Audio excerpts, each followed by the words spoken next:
We Make Movies Film Geeks podcast, episode number 89.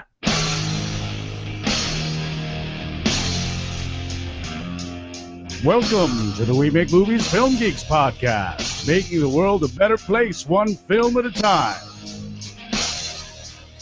Now, here are your hosts, three aspiring sellouts, Chad, Michelle, and Sam. Garrett. It definitely said Garrett. That was Garrett. Hello, everyone, and welcome to the We Make Movies Film Geeks podcast, a podcast that's all about how to get your movie made, how to get it seen by other people, and how to get it awesome. I'm your host, Garrett Robinson. With me, as always, faithful co-host Chad Kukahiko and Michelle Lucadou. We are all of us independent filmmakers and members of the We Make Movies filmmaking community in Los Angeles, California. Hi, guys. Hello. Hi. 2 weeks off. We've been gone for a while. 2 weeks. My God. 2 weeks, yes. It was funny. Busy pants. It was funny why that happened. Yes. I mentioned Vidcon, and I said I'm going to need to take Vidcon week off, and I either said the wrong date or the wrong date was understood. So, but Chad's very responsibly sent me an email to confirm the date, which I did not respond to for about a week because I didn't see it. And when I did, it was like the day before, and I was like, oh no, we should be doing a show tomorrow. No, it was hours before. Was it really? Yes, oh, God. It was about an hour, and it was like 2:30 on Sunday. So, yeah, I'm... Yeah, no, it's... But we've been doing fun things. We've been at VidCon. Yes. I was in Atlantic City. It was all very fun. Nice. But it's good to be back, guys. Did you win a bunch of money? I didn't. I went for work, so I didn't do any gambling. I was just mostly working. But it was good. I shot 2 travel videos for a website called Trip Films, which should be on their website soon. Oh, I'm supposed to check out Trip Films, aren't I? I wanted to check them out. See if they would enable me to travel more. Yes. But yeah, VidCon happened. It was incredible. I'm going to talk about it in my main segments. Anything new and exciting for you, Chad? Well, Charlie Capon just asked, he said he still wants to understand how you pipe in music. Now, he's asking it on Facebook, so I don't know if he's actually watching. Regardless, if he listens to this afterwards, we can tell him. What we do is we actually put it on this microphone that we have. Right, you're doing it that same way now. There's an input, right? So there's an input on here as well. So he's just playing the music on his iPad through this input that comes in through this very same mic, and that's all it is. It's very simple. Yep. Yeah. It's quite easy. And the mic is a Samson G-Track, so it's quite nice. Not Samson, like Samsonite. I was way off. Yeah. All right, let's get into the topic. There's a callback to the thing. Okay. Let's get into the topics, and I put this one first. I just want to get it right out of the way, right up top. Michelle, tell us about this. I love it. We're gonna knock down, drag out over this one, folks. I know. Tom Cruise's movie is now out. Mission Impossible: Rogue Nation. It's like dominating the box office. $56 million weekend. Another Mission Impossible movie, and it's making like just as much money as the other ones, which is actually really, really exciting and really interesting. And good job. But why is it so popular? I think because Tom Cruise is a little bit crazy pants. I mean, we knew that from the couch jumping incident and all that, but this time he's like crazy pants in a different way. I think the main piece of publicity for the film has been about Tom strapping himself to the outside of a plane while it takes off 8 times. I mean, like on the outside of a plane. A shot that could have been easily CGI'd, and no one would have risked their lives or deaths for it. Everybody's all like, Tom Cruise is badass. It is badass. It's totally badass, but like absolutely ridiculous. I'm sure he signed a lot of releases, or like, you know, he's a producer on the movie, so he probably was like, yeah, if I die, I die. But he's I think taking us a little backwards in the realm of set safety. There's no way, and he said that he was like, there's no way to know if there's a bird or like anything in the air, like at that speed, he could die. Like anything in the air at that speed, if it hits him, he could die. So, and you know, at that speed, it's bad. And he did 8 takes of it, 8 takes. So I think, have we as a community not learned that set safety is important? I mean, and this is a stunt that was said in an interview that a stunt person would not do. So this is not a stunt person stunt. Stunt people don't do this. So this is just Tom Cruise being cray cray. And I think, which I I think don't was a think that huge because way. a stunt person wouldn't do it doesn't mean that stunt people wouldn't do it. Like Yeah, stunt it people sounds like do a this stuff. PR to me, to be Well, it's honest. actually it's never been done by a stunt person.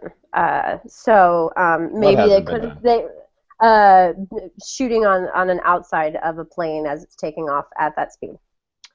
But I think here's the thing, and to play on words, I think it's a publicity stunt, but it Well, I works. mean, So no, I don't. suffice it to say, like it's getting like so much press, and like now I'm like, oh, Yeah, but how let me be cool! clear. He's on Not the that. outside of a. Let me be clear. I don't think the fact that I don't think the fact that no stunt person is a publicity stunt. I have a feeling they asked like a stunt person, and that one said no. And that, to me, spreading that around is the publicity stunt. Because I have a very strong feeling that if no stunt person would have done this, he wouldn't have done it either. I have a very, very, very strong feeling about that. Because Yeah, I No, definitely yeah, don't I think think Tom he Cruise's attitude definitely. about anything is, well, if I die, I die. Like, I don't. No, I don't think so. No, I agree with you. I think he probably was like, "Can I do it? Can I do it?" Yeah, well, I but mean, he does. I think he pretty much is known for doing all of his own stunts. I mean, Yeah, pretty yeah, much yeah, all of his own stunts. yeah. yeah. So not I just an. think that this one is a little excessive, and I mean, if you take your life in your own hands, and it's your life to take into your own hands, but I do think that it was a well placed um, thing that he knew was going to get some publicity for the film, Have you guys seen it and yet? it has. No, I haven't. I I want to. I haven't. want to see it too. Yeah, I'm I've I'm heard it's good. finally Oh getting around to seeing no. Ant-Man on Tuesday, so no spoilers if any of you talk about it. Oh, you mean the fact that Ant-Man dies at the end? Uh,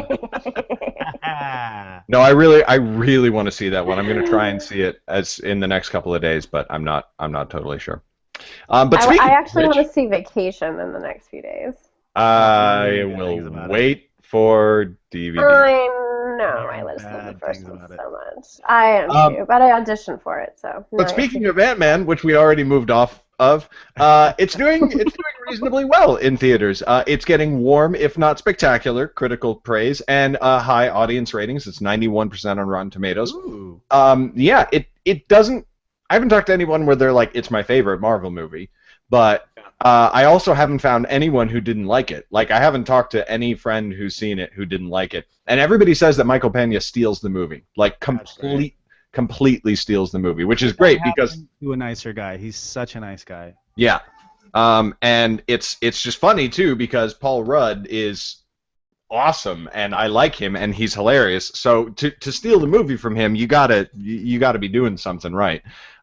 So I was skeptical about Ant-Man, and especially after Edgar Wright left, I really would have loved to see an Edgar Wright Ant-Man.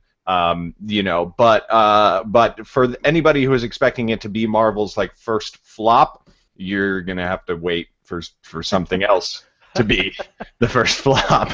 It's pulled in $350 million worldwide off of a $130 million budget. And it hasn't even been out that long. It's got a decently long theater run ahead of it. So, well done, Marvel. Wow.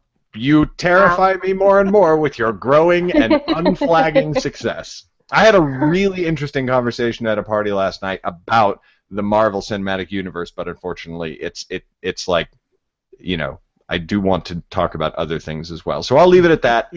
Ant-Man is probably worth your time. Go check it out. I'm looking forward to it, but I mean the last Avengers film was a bit convoluted. I still really enjoyed it, but I have a feeling if they can't find a way to just sort of make it a specific story every single time, and again, this is nothing about Ant-Man because I haven't seen Ant-Man. I'm Right. just talking about each individual sort of film as they progress. They're going to find themselves painting. Basically, they're going to paint themselves into a corner. Is my Right. prediction. Because I don't think that if they have another Avengers, like if the other films, if Civil War and some of these other films have a lot of people in them, So I'm unfortunately a little bit afraid for Civil War, for the next two Avengers films. And the next two, aren't they like coming out like kind of back to back, sort of? Yeah, they're filming both of them at once, and they're releasing in 2017 and 2018. Yeah, Just right. back, just boom, boom. I'm actually more hopeful for Avengers 3 than I was about Avengers 2 because honestly, from the beginning, ever since Captain America, the Captain America film, the Avengers franchise, the MCU has been about Thanos and the Infinity Gems. Yeah, And and leading up to it, yeah. yeah, and to be totally honest, Avengers 2 didn't do much for that. Like, it didn't do hardly anything for the Thanos storyline. Like, really. You know what I mean? Vision was the only thing that it did, but Vision was a tiny part of the film. Whereas... It was weird. It was just weird. I don't know. It was just weirdly... Was Vision created in the original? That I don't know. No, Ultron created Vision, which you sort of did in the movie. It was... Yeah, but the whole Thor's hammer Infinity Gem thing, none of that. None. None whatsoever. But so what I'm saying is like Avengers 3 is going to be Thanos and the Infinity Gems. Right, like, right. It won't feel like so sidetracky. Hopefully. You know what it is? It's not sidetracky that bugs me so much as it's all powerful. Every time it gets into all powerful, that's when I tune out. And that's why I don't care about That's why I don't care about Superman. It's like it's all powerful. I mean, it's a snooze fest.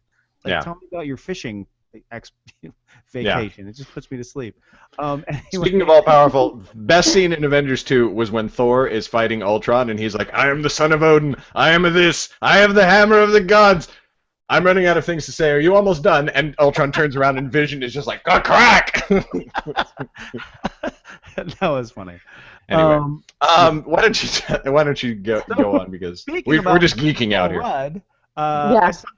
I watched Wet Hot American Summer and the first episode of Netflix's prequel series last night at the Autry, which is a cool thing that I think Showtime is doing, which is interesting because it's a Netflix show that but whatever, that's cool that they partnered like that.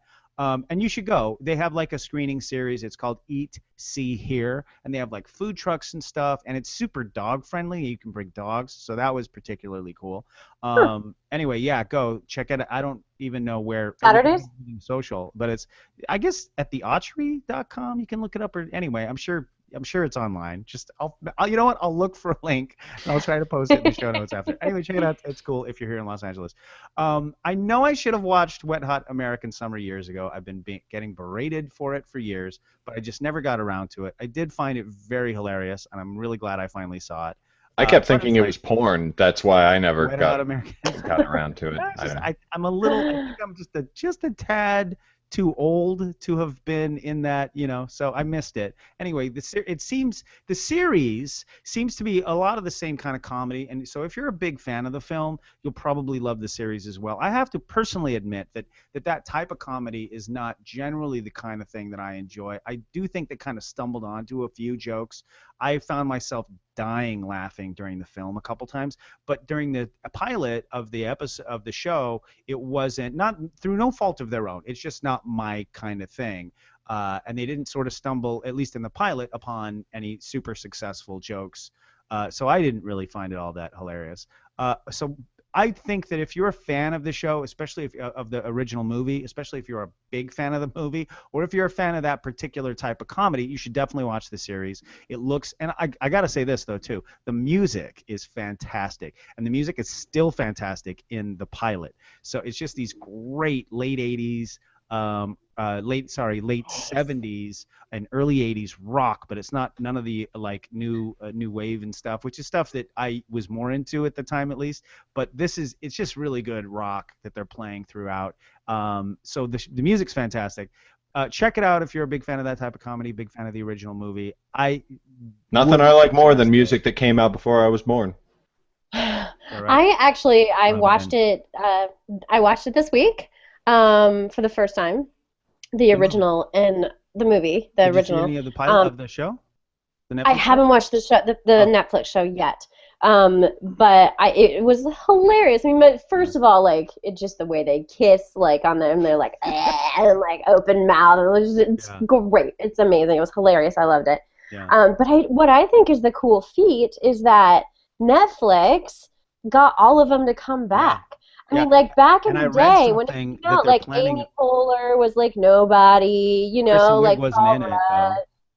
There were a bunch of Huh. people in the show that Oh, were not in the movie. And this is a cool thing. By the way, I just read something today that they are considering even more Wet Hot American Summer episodes based on the success, I I guess, love it. that because it's only been out since like Thursday, right? Yeah. Yeah. The director did an interview on Kevin and Bean, I don't know, I guess a couple of weeks ago or whatever, and he talked about the process of like basically calling him up, and Kevin and Bean were like, listen, back in the day, I mean, you know, whatever, you made this and it was a thing, and like people were probably literally looking for next month's rent. Nowadays, you know, Amy Poehler, Bradley Cooper, these people don't need to fucking work for you. No. And he was like, no, but I like literally the recruitment process, if you want to call it that, was, hey, dude, you remember how much fun that was? And they were like, that was such good times. So he was like, do you want to do it again? And everybody was just like, yeah, can we? Can we do it? So they had no problem locking them all in. That's fantastic. Well, I think it's just an attestment to, like, I mean, to the casting of it.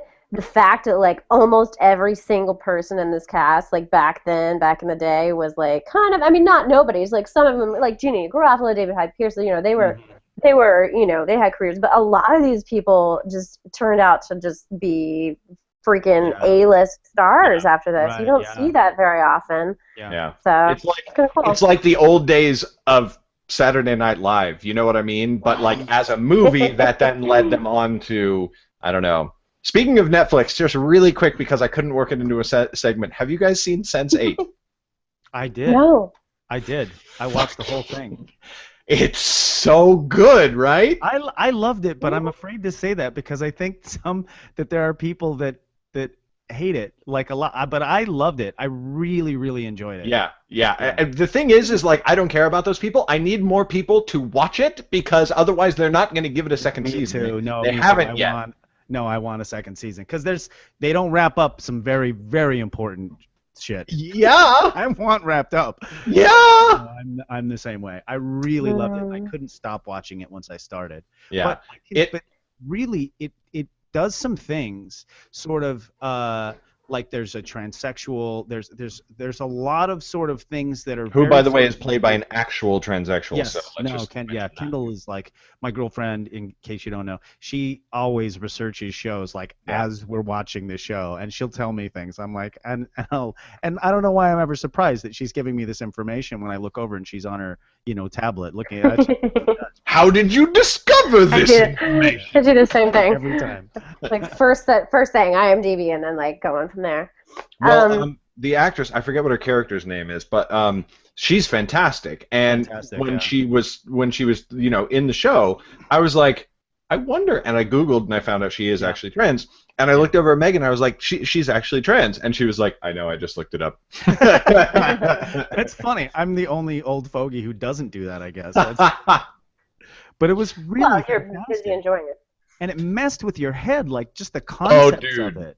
And just for the record, like this seems to be a common theme in people that I've talked to about it. If you are not into filmmaking, like capital F, like whatever filmmaking, it might take you a sec to get into it. Everybody that I've talked to who is a filmmaker was like, first episode, I was in. But like Megan and a lot of my friends who are more like consumers, so to speak, are like, didn't like it at first. By the end of episode 3, I was fucking like into it. So that's just a word of advice for anybody that's out there.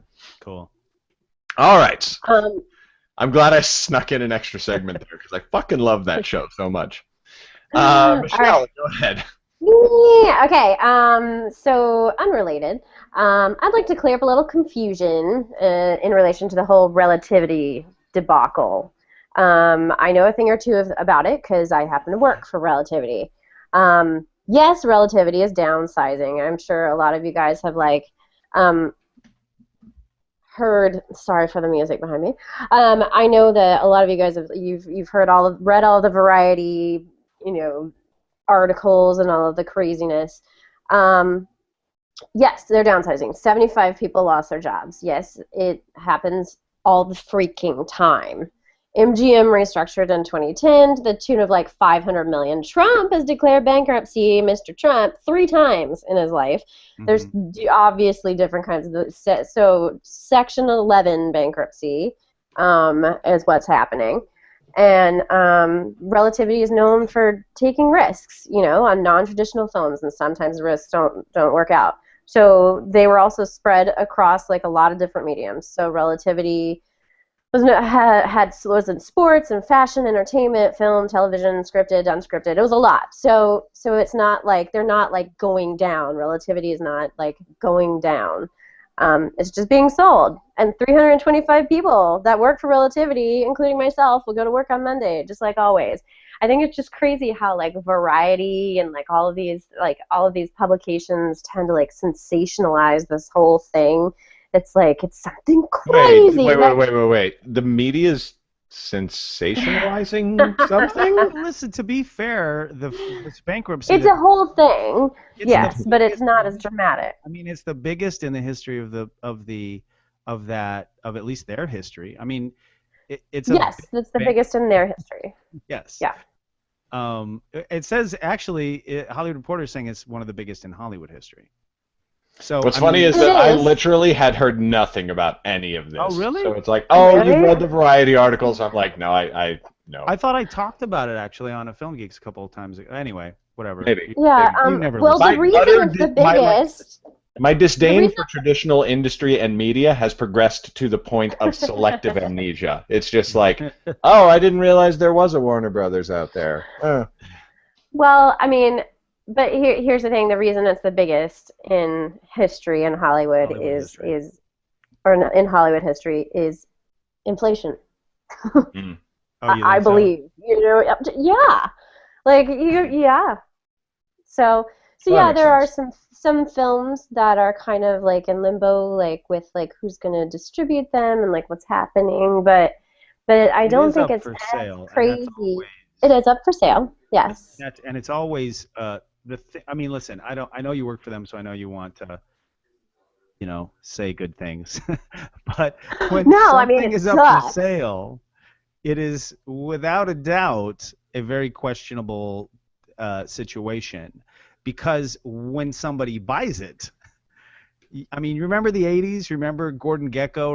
Remember that? That's what happened. The 80s. When somebody, I wasn't alive in the 80s. Teenage Mutant Ninja Turtles, the cartoon show. They'll be able to do whatever they want with it once they own it. So, I mean, that's all I'm saying is like, rose-colored glasses a little bit, teeny tiny bit.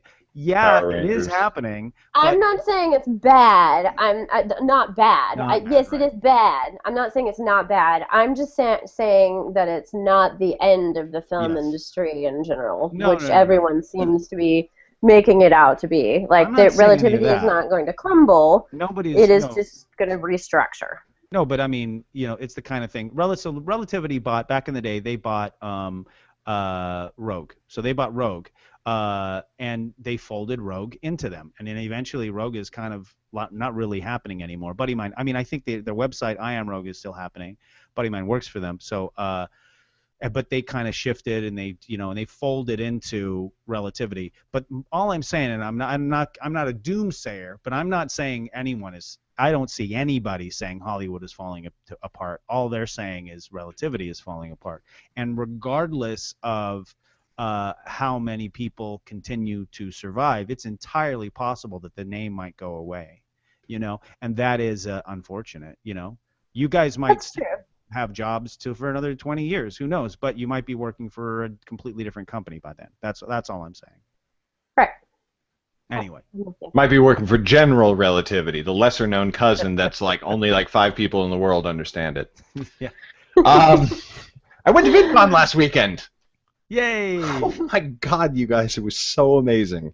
So freaking amazing and incredible. Hank Green talked about my books and my YouTube channel to an audience of like 2,000 people. That's fantastic. Congratulations. Yeah. At the very first panel I did in the entire convention, they did the Q&A session, and I got to ask a question. I asked about being an early adopter and like how they keep track of new things coming out so that they can be one of the first on the new platforms and whatever. Speaking of new platforms, I won't go into it that much, but check out, what's it called? It's brand new. I just downloaded it today. Check out Vessel as an online video platform. That's just a quick mention. Just investigate. You might find things that you like about it. VSSEL? Yeah, like a vessel, like yeah. Okay. So I asked about like how you keep an eye on things so that you can become an early adopter, and he first said, "Well, stop being such an old man, Garrett." And I was like, "Ha ha, oh." And then he talks about how I started on Patreon before like people really knew what Patreon was, and I'm doing my vlog a novel thing where I live stream my writing process, and he's talking about this to all of these people, and I just died. I literally died. I actually was dead. These are the last involuntary spasms of my body before I collapse into a lifeless husk. Super quick question. Sorry. Yeah. Is it Hank or is it his brother John who wrote all those books? It's John. Are they twins? No. I cannot tell them apart. I can't tell white folks apart in general. So no. Go to the Vlogbrothers channel and watch like 2 of their videos back to back, and you'll be like, oh, like once you see. I saw John on something, and I thought it was your homie. But yeah. Yes. But you got to see my homie. You're hilarious, and Valentina is hilarious. Valentina was like so cool to see Hank basically fangirling over you, and I'm like, I don't know if I describe what he did as fangirling. And she's like, no, it is. He even gave you like a little secretive wave before you asked your question. I was like, is he giving you like a boost? Are these comments getting people to check out your books? I don't know. Noticing a boost? He's only like actually posted about me a couple of times, and there were small boosts from that. I don't necessarily know if like one thing that I have a lot of attention on is like in terms of like growing an audience, a part of you wants to do it as fast as possible, but like sometimes it's not necessarily good to explode overnight. You know what I mean? It's good to like have the process take a few years so you can sort of get used to each step along the way. Getting there too fast is, it's far more satisfying if you take your time a little bit. No, really? You're totally out. You're not even piping in on this at all. Me? Yes, this is like the easiest. This is the lowest. You totally missed my premature ejaculation joke. I got it. Nope, I got it. I was just leaving it alone. You're supposed to be the one. Like, how is it me? Oh, for fuck's sake! I was raised Mormon. It should not be me making these jokes. So back to VidCon. I gave Hank a book. I met up with Freddie Wong. Ejaculation. I met Freddie Wong. I met Felicia. Damn you both. I met Felicia Day. I met with Weezy Waiter, Michael Aranda. I'm going to be in Derek Muller from Veritasium, his Kickstarter video that is launching next month. Nice. It was. I'll say more about that in things to know. But VidCon in general was incredible. Last year was amazing. They made significant improvements to how the whole thing is run, so that this year was like literally like 100 times better. Everything that I disliked about VidCon was a very short list of things, and none of them were there this year. It was just, I love that you said how literally long has 100 times better. How long has VidCon been around? Like what anniversary? 7 years. This is the 7th? Okay. Yeah, 7 years, I think. So, if you like Rob Lowe, I just want to point out that you turned into Rob Lowe from Parks and Rec in that moment. With the literally? Yes. I think it was literally 100 times better, though. I think I'm going to find some metrics by which to measure it, and I'm going to measure them, and I'm going to prove amazing. it. Is it my turn to talk yet? Okay. No, it's what I was saying was, if you like online video, whether you're a creator or a fan, whether you like YouTube or Vine or anything else, you actually need to go to VidCon. Go next year. Literally love it. You guys like times better. Yeah. Literally. Chad, you need to go to the. I should have gone. No, you need to go on the industry track next year, because I got into a bunch of industry, well, not a bunch, but a few industry things because Valentina was there, and she had an industry pass because she works for a big YouTuber. Uh-huh. The people in the industry part of the event, holy crap! Like you and Sam would just, you'd be like, "Oh, hello, literally billions of dollars. How are you doing?" Yeah, yeah. Probably next year we will. I mean, we're Yeah. going to a thing in Silicon Valley in October this year, so it's Sweet. yeah. Anyway, All right. thanks. So check this out. I don't know if you guys have seen it. I don't know how long it's been online. I just saw it this morning. But Cary Fukunaga, who directed the first season of True Detective, in case you've never heard of him before, may God forgive Nick Pizzolatto for killing season 2, by the way. May God forgive him, because we will not. Because we will not. Anywho, I don't know if Fukunaga, it was him that killed it, but okay. he's the showrunner. He's the showrunner. It all goes down. I'm sorry, but you cannot blame anybody.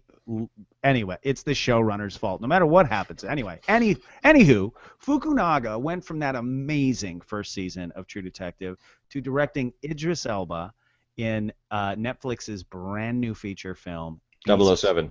Sorry. Beasts of No Nation. And the trailer is online right now. I will include it in the show links for sure because you need to see it. The trailer is one of the most unbelievable trailers I've ever seen. It gave me chills. It gave me goosebumps. I had goosebumps popping, and I literally had goosebumps popping off my arm. Did you literally? That is Amazing. the proper use of literally. Anyway, it's got Elba in this trailer commanding this army of children, and I swear to God, they look like they're between 7 and 13 years old. Like not one of them looks older than 13. And they're ambushing a group of adult soldiers, and they just destroy these adult soldiers. And then something else happens that is that's the climax of the trailer. It's just a little trailer, and you're like, oh my God, it's so incredible. So Beasts of No Nation is coming out in mid-October, but most of the major nationwide theater chains are refusing to carry it because they don't like what Netflix. I don't know exactly what it is, but I'm sure that they're going to release it in theaters either at the same time that they're putting it online or shortly before, only a little. So, Well, but they're the whiny theaters, crybabies who don't I like know. Netflix. Like, Dude, come on. We've seen this kind of thing all throughout history. I mean, the horse and buggies tried to fight, the cars, like regular car, and this kind of thing happens all the time. They're going to fight until they're out of business or until that they've just adjusted their business to accommodate. But, it is what I'm not saying that they're not stupid because I don't think that. I think they are being stupid. I agree with you. But I'm not saying that they're not stupid because I don't think that. I don't think they're not stupid, if you follow me. Like I said, I will include the link to the show. Check it out. Holy crap, it looks good. Really disturbing, but it's Cary frickin' Elba's, for Christ's sake. Cary frickin' Fukunaga with Idris Elba, for Christ's sake. How can that fail? Cary Elba sounds like the name of a ship, like a fan ship. It's like, oh, I totally picked the two of them. I want to see Idris Elba as 007, I'm just saying. What if they got married? Then they would be the... That'd be incredible. Yeah. Michelle. Yeah. What's your main topic? Well, so I went a few weekends ago to a hosting workshop. Or no, this isn't about hosting, but I went to learn how to be a better host.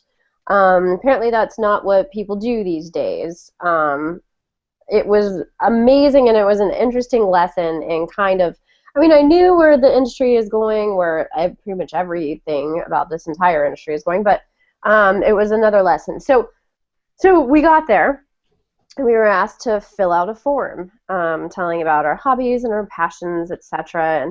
And then the teacher had us read them, and then she was like, okay, so we're going to figure out your brand, and then we're going to figure out what your web series is going to be, and what your blog and your Twitter and your blah and your blah, and literally, so we literally we spent the entire weekend we spent the entire weekend coming up with our brand and coming up with what are you, how are you going to enter the world of hosting, and so at some point someone asked a question about Was this the same one you were at before, or is this a different one?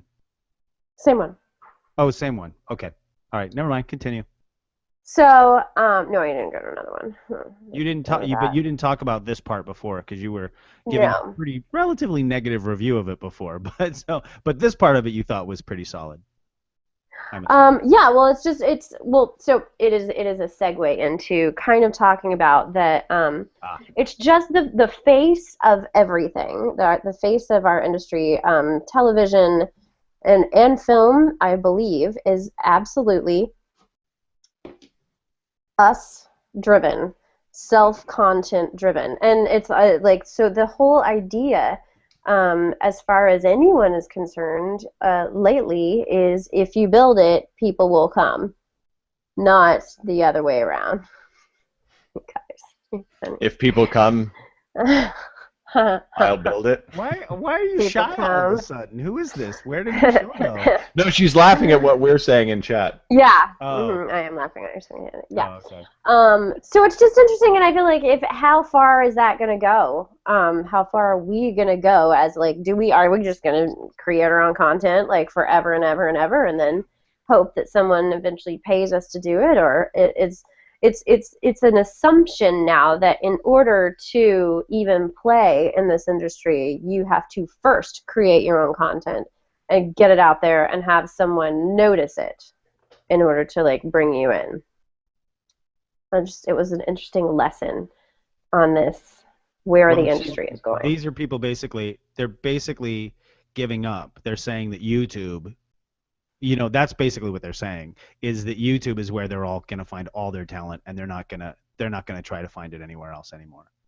Which is sad because YouTubers usually don't translate into good actors. Like some of them do, sure. But... No, but this is a hosting thing. So right. This is hosting, but I mean, but it's also right, like for hosting, there are that, people. Yeah. I have friends that are like content folks that find content for networks like TNT, whatever, who are combing the internet, finding YouTube series to bring and make into their next sitcom.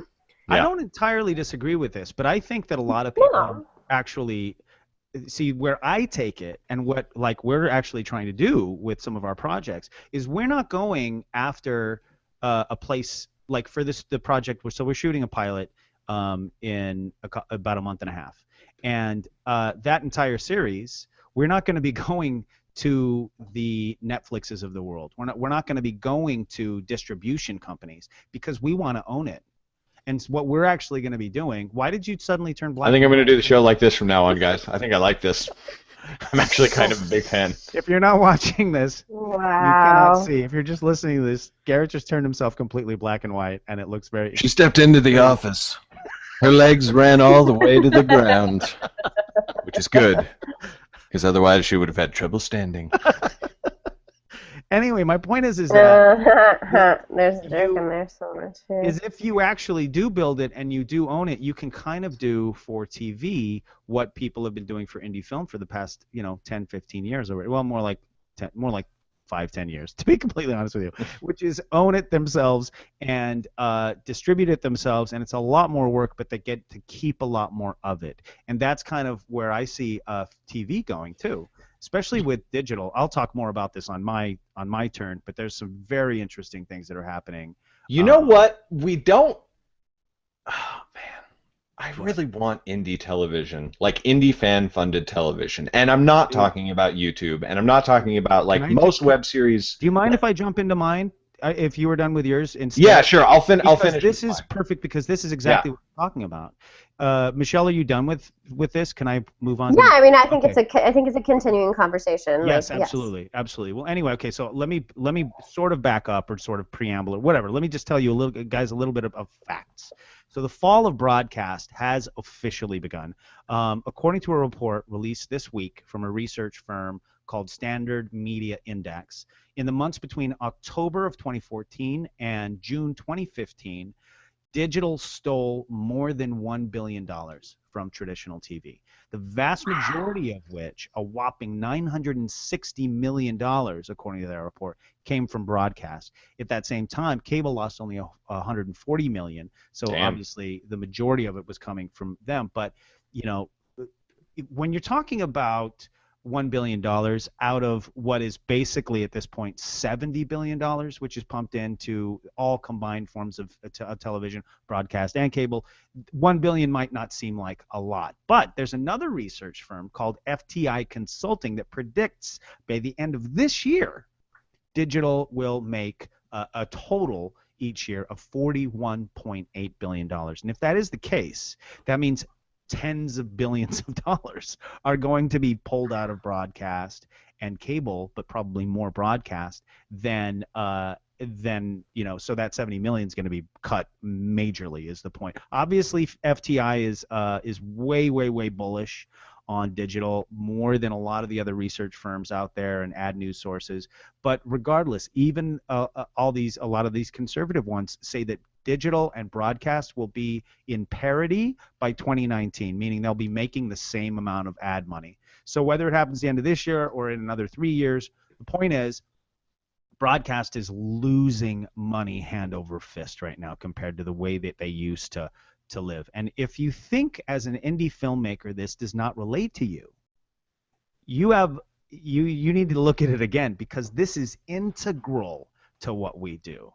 And it will continue to be integral to what we do over the next several years, because this is where, I mean, look at it like this. SAG broadcast agreements are going to be, they're just going to tank. They're just going to disintegrate, because they're not going to be able to keep up that kind of money. I mean, yes, there will be a few shows that will be able to generate the ad revenues to continue to pay people, but by and large, they're not. It's just not going to, it's just a model that is going to vanish. And at the same time, new media contract agreements are going to have to change, because otherwise the producers are just going to be making all that money.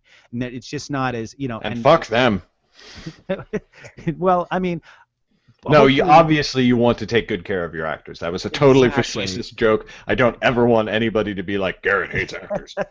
No, I mean, our model, I think, and hopefully, you know, and if it's successful, is that, you know, everybody's a much bigger part. It's a much more sort of, it's a much more sort of shared, I don't know. I don't want to get into too, but it's a different kind of thing where we're going to try to share as much as we possibly can. We want to continue to make things for, you know, as little as we possibly can, but we want everybody to have a piece of the back end. And that's the model that we are creating right now. And, you know, regardless of what you do, regardless of whether you're a part of our organization or whatever you're doing, if you are in the filmmaking industry, you need to be paying attention to this stuff right now, because it is going to be a huge shift. And indie TV is going to be a thing. I mean, to a certain sense, in a certain sense, it already is. Yeah, it's just that, like, I want content like our favorite TV shows, because my favorite visual media these days is usually TV shows. My absolute favorites are still films. You know, like like films can still do more for me. I've shifted. Can you change your black and white? Yeah, I have You don't like it? Oh, I like it. I think I look super. I've moved from film to television too as my favorite. But I will say it feels very Wild West. It feels very everybody's moving, like this is the Oregon Trail of television. And I think what's exciting about it is that it is all based on the hard work and the artistry of the individual. Yeah. And I think good ideas will hopefully eventually rise to the top, and that it will eventually make the industry better, because there is a whole new pool of talent that is not being filtered through one or two people's opinions at the top of a network. But at the same time, I do think there's going to be a lot of people out there in the West. Oh yeah, it's definitely moving. It's moving away from the. I mean, I'm basically just repeating what you just said. It's moving away from the execs running the show, and now it's basically the audience is running the show more and more and more. Yeah. And you, to some degree, what's hilarious to me is the lowest common denominator is shifting, and I think that at the end of the day, it's going to be a lot more intelligent than what we were being fed as lowest common denominator. I mean, I don't think that, you know, Mm-hmm. 2.5 Men is going to be the quality of show that the majority of people are going to like anymore. You know what I mean? I just don't think that. I don't believe that. I think it's going to be smarter, and it's going to be talked down to us less. And we'll see. I mean, only time will tell. Maybe I'm wrong. I can be, you know, if there's a 2.5 Men. The thing Oh that's yeah, I think there's a place for your multicam sitcom that is mindless. The thing that I see that's going to change is that a show like that, like 2.5 Men, let's just roll with that example for now. You get to watch 2.5 Men pretty much no matter what. If you have television, you have access to watch that. Yeah. And when things change, you are going to have to selectively pay for everything that you want to watch, or for every cluster of things. Like, you're going to have to pay for HBO. Yeah, you're not just going to buy TV and cable and then you have hundreds of channels. You're going to buy HBO and Showtime. You know what I mean? I don't think that's true, though. I don't think it's going to be 100%, but it's going to move in that direction. Content will never go away. Ad revenue content will always be there. I mean, the big models that exist right now and are developing more and more are basically Netflix and Hulu. You know what I mean? They're versions of that, and those are both paid and not paid. You know what I mean? Paid and ad revenue. And so the ad revenue stuff will always exist. And maybe that stuff, the lowest common denominator versions, I sound like I'm drunk, the lowest common denominator versions of the ad revenue stuff. That sounded worse. The lowest common denominator. Maybe it will look like 2.5 Men, but I don't know. I just have a feeling it won't. I have a feeling, and maybe I'm wrong, but I have a feeling it'll be, you know, that but that's something that I've always believed. I've always believed that we are slowly evolving as a species, you know. Yeah. Yeah, anyway. I think so too. God, I hope. I mean, it's actually kind of undeniable that we are slowly evolving as a species. But I think our art is evolving as well. Yeah. Which is what I think is your point. Which I don't mean as individuals. I don't mean as individuals. I mean because what as a. No, I was making a stupid joke that we are literally evolving in a biological sense because everything is always evolving. Because I knew what you meant, but I just wanted to be clear. But that's not. In case that was a funny joke. Thank you, Michelle. Can I talk about the coolest thing ever? The coolest thing ever. Assuming that's cooler than what you said was important and thematic and vital for people to know. Maybe not cool. This is just cool. That's just cool. That is true, and it is. My mind was obliterated this week. I was melted. My face and brain, my soul was sucked into an abyss of awesome. So this guy at Vidcon, this vlogger, he's a YouTuber, just like anybody else. He's got a big channel. He recorded his VidCon vlog in 360-degree video, full 360. And then shortly after VidCon ended, YouTube updated their mobile app with the full 360-degree view compatibility so that you can watch the video in 360 on your phone. It's awesome. Meaning, you're watching the video on your phone, and when you turn with your phone in your hand, the camera moves with you, like the phone is a camera in the scene. Yeah, it's amazing. It's the sort of thing you have to see it. Like, I've tried explaining it to a bunch of people, and like they're like, I mean, I texted you guys. By the way. Yeah. Well, here's the thing. You gotta know that you should be moving your phone, because otherwise, it's a weird long video of people's crotches. And what's funny is everybody points their phone down. And I'm always like, I didn't realize that was a thing people did until I started sharing this video. And everybody's like, why isn't this guy ever tilt his camera? It's so shitty. Yeah. There's a link in the description where you can check out the VidCon vlog after the podcast is over. Of course, don't go anywhere. I started freaking out and texted everyone I knew. Chad and Michelle are kind of used to me being overly enthusiastic about things that they don't necessarily maybe care about. So they took forever to watch the video. Chad watched it. I was at work. Yeah, Chad watched it pretty quickly. But it's the sort of thing like that would be applicable for your work. Michelle like didn't watch it until the next day. But once they did, correct me if I'm wrong, guys. You got thought it was super cool.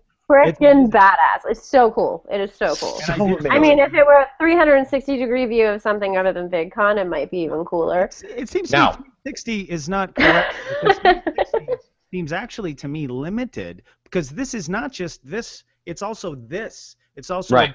Below. Like it's more spherical than 360. You know what I mean? It's not a circle. It's a sphere. They should call it sphere shot. Really cool. Sphere is a hard word. It's like it's a word that just doesn't really lend itself to like. I think VR is a more appropriate term because it does because you're there. Like, but it's not everywhere you look. You're there. But there's no real. It's not VR because like VR to me means you can move the camera, not turn and tilt and rotate, but you can move. You know what I mean? Like the Oculus to me is VR because in most Oculus games you can actually move and interact with the forward and back and stuff right. like that. There's a lot that's not.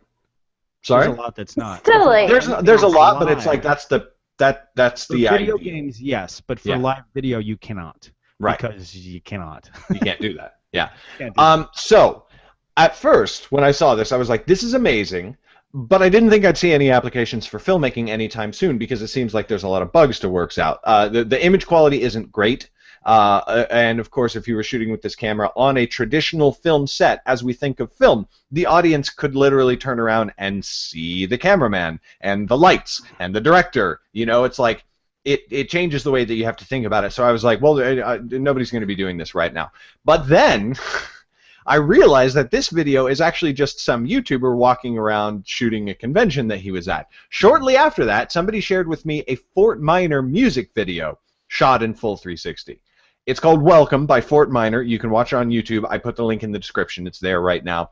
This is, as a music video, it's not a great music video. It's not a fantastic song. But it's really good looking, and I can't figure out how they did it. There is no cameraman that I can see. There is no director. There is no tripod. There's no nothing. And I don't... You can't just because you can't see it doesn't mean it's not there. It's easy to scrub them out. I mean, I guess it's crazy to me. I have a VR rig, and so with the partners with my Samsung S6 Edge, and it costs $200 a VR. And I've, when I first got it, did you never see it when I got it? When I first got it, I was like carrying it around all the time. No, I don't think I've seen it. Well, yeah, no, there's a lot of videos on there, and you just kind of scrub out the part where the guy's holding it. And really? Yeah, it's amazing, man. You should check these out. And it's the same thing. I mean, it's the same. What you're talking about is is the exact same type of video that you can watch on these. And in fact, I'm about to. There are these two actors. That reached out to me to direct them in this in basically a bit of Shakespeare a little bit ago, and I was like, yeah, it sounds interesting, and they wanted me to do it one shot, and then I was like, and then I had the idea, I was like, what if we shot this in VR? And they went for it, and so they're about to launch the Kickstarter campaign actually any moment now, and it's a very modest amount. We're not going to have to make that much money, and I'm going to be actually working with LumaForge, and we're going to be doing this in VR. So it's a version. I've actually talked about it on the blogs on the site too, as I'm kind of preparing to do this. It is really interesting, and you have to entirely change the way you think about storytelling. Yeah, there's no like I think about shooting a movie this way, and I'm just like, how do you do this? Well, you got to think of it. This is how I thought of it. This is how I've been thinking about it. It's a play.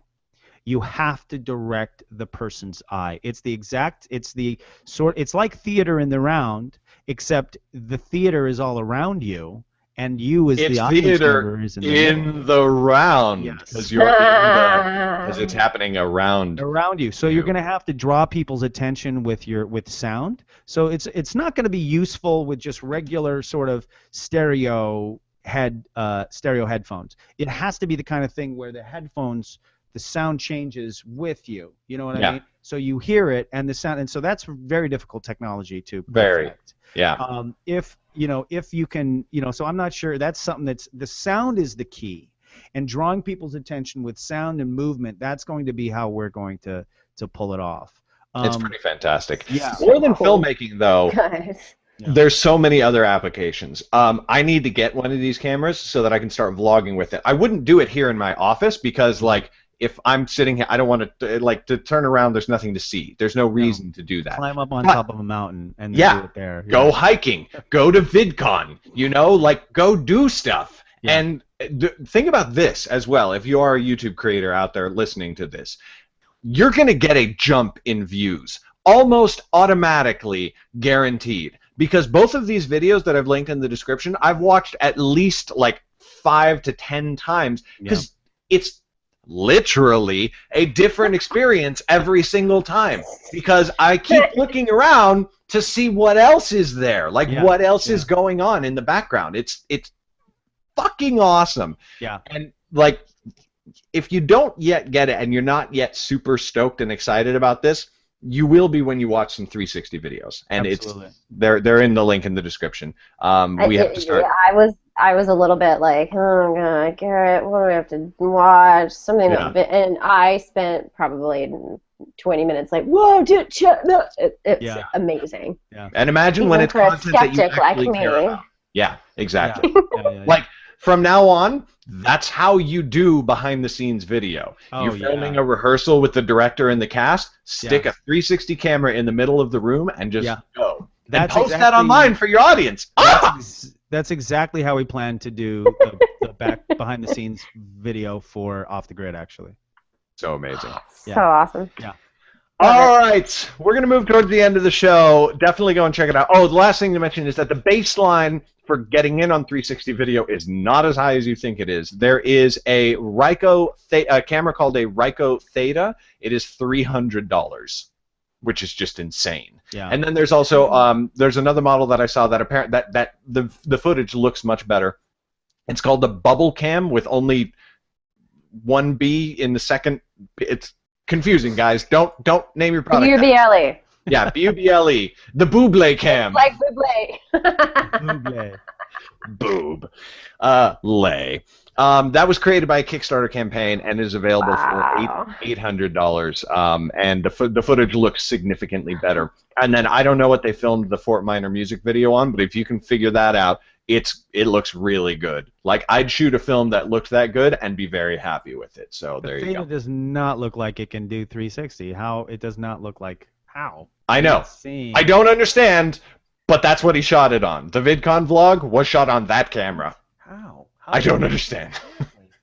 Oh, it must have one on the front and the back, and it just builds. That's weird. I think that's what it is. Yeah. That's crazy. But in any case, it's magic.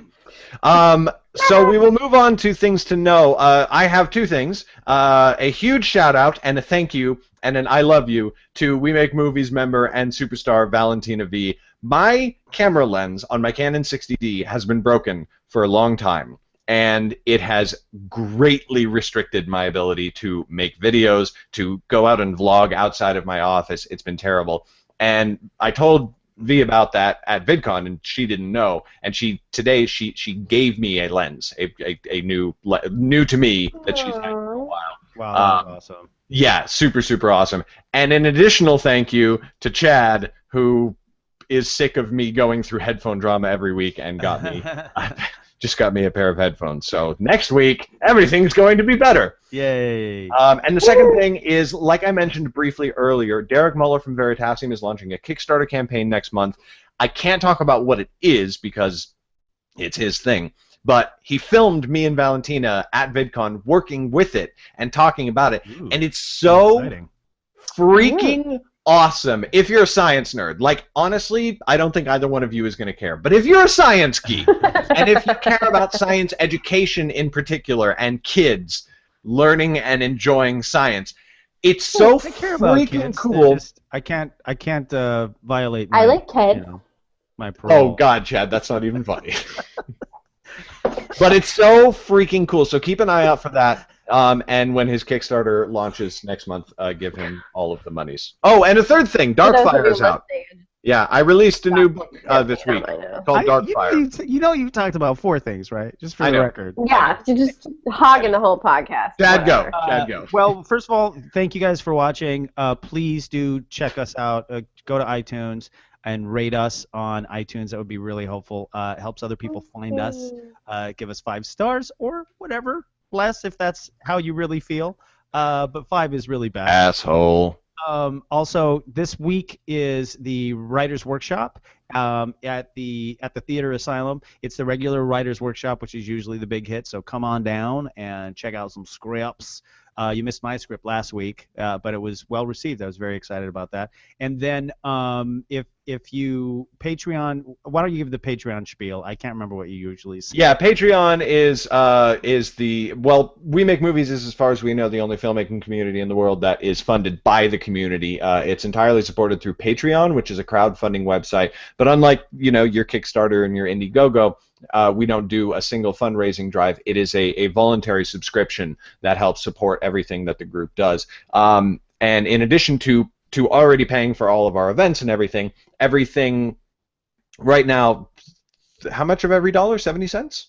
70 cents of every dollar that we make now goes basically directly into because we've hit all of our regular targets. Right. So now it all goes into It goes into a rolling production fund that is used to actually produce the community's films, which is freaking awesome. Submissions are open for the short film starting September 1st. September 1st, you'll be able to start submitting. So only 1 script per person. But if you're not a writer, but you're an actor, get somebody to write something for you to act in. Yes. And submit that. Exactly. And show your chops and be awesome. Yes. So that's Patreon. Not those chops. /We Make Movies is where you can find it. You get kind of all kinds of awesome perks for being one of our supporters. Go check it out. So back to the things to know. My thing to know, first of all, is Galactic Galaxy. There's a guy in our community called Anthony Ferraro, and he's putting together this project. He's already done a bunch of really amazing stuff. He showed it at this past week's What's Next, and it was really cool. So I've actually come on board to help him with the Kickstarter campaign, and I'm really excited about it. Galactic Galaxy, keep your eye out for it.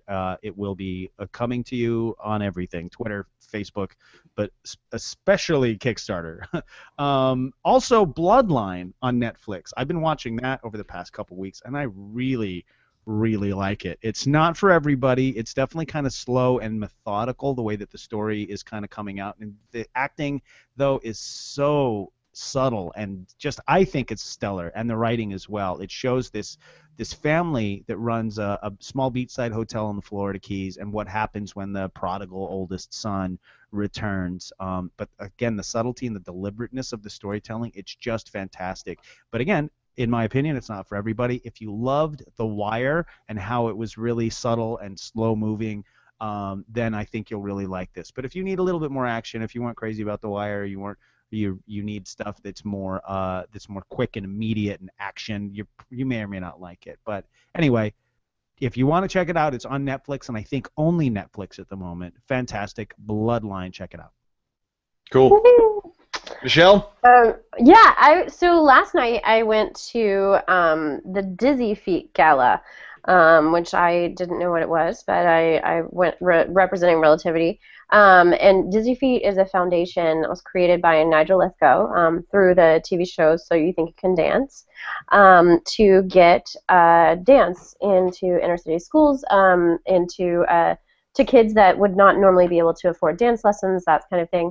So I went to the gala last night. It was really exciting because I was like, oh, I gotta go talk to people I don't know, but it was amazing. And I got to hang out with Paula Abdul and Channing Tatum and Joe Tremaine and a whole bunch of really awesome people. But they're doing good work, and really, really good work in schools, and being built on that So You Can Dance television platform. It's been a really cool way of parlaying reality television into something that is useful and productive. Awesome. So it's called the Dizzy Feet Foundation, and for every $50 that you donate, you put a kid through 1 year of after-school dance lessons. What? That's super cool. $50. Wow. So, that's amazing. They're getting matched or something? How does that even add up? It must be because it's paying for the teacher, and then there are a certain number of kids in the classroom. So say there's 20 kids in a class, then $50 spreads out. Oh, Nice. Wow. Yeah. Cool. Yeah, All right, that's and with that, we will call an end to this week's. Our done? music this week is super pro and awesome. We will call an end to this week's We Make Movies Film Geeks. No, it's coming. It's coming. Don't worry, it's happening. Okay. It's happening. You didn't like my There it is. version? Your version was just fine. So that's the end of this week's We Make Movies Film Geeks podcast. Thank you all for watching. I'm your host, Garrett Robinson. You can find me at garrettbrobinson.com. Chad, it can be found at superfreako.com. And Michelle is on Twitter at mlukadu. We'll see you next week. Go watch those 360 videos in the descriptions. Bye. Hey,